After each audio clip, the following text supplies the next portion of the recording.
I'm not going to say when just to protect the student, but at some point in my teaching career, I had a student that read about 5 or 6 grades lower reading level than what the actual grade they were in. Really good person, tried so hard.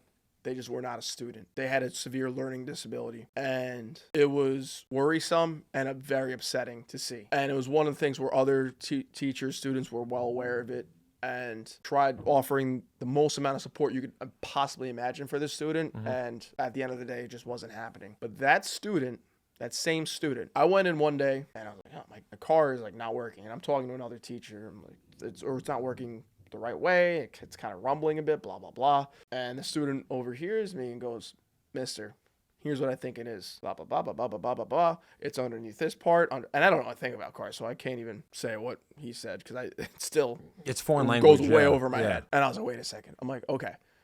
I dropped it off across the street to the mechanic. Can you just make sure what they are saying is accurate and then just ask the questions that you would as if it was your car? He goes, absolutely. So we go across the street as a conversation. Are you sure it's this problem? Because the way that he was explaining it, it could also be this problem. Did you check this? Yes, we did check that. Okay, great. He's looking at the pricing for everything. Wait, why is a labor cost this much? It should be a lot lower. So I'm like, okay. So this student reads at a first grade reading level. But he has then has the mental capacity and the intelligence to look at the billing, and it's a very intense like spreadsheet looking sheet that I'm like, I read it and I'm like, I can kind of understand some things and other things just go way over my head.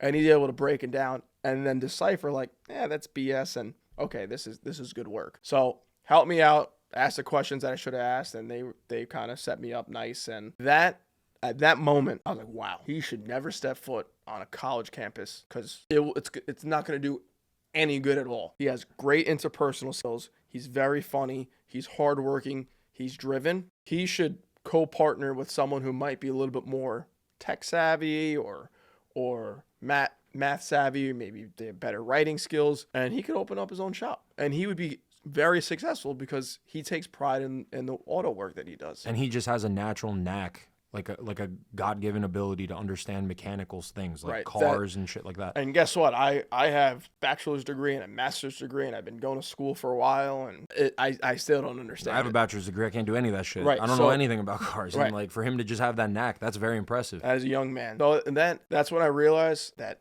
at some point we had to stop celebrating like 100% of our schools going to college. If 100% of them could go to college and they can afford it and it's the right next step for them, that should be celebrated. But there is a major issue that we're just passing along students and telling them, oh yeah, you should go to school.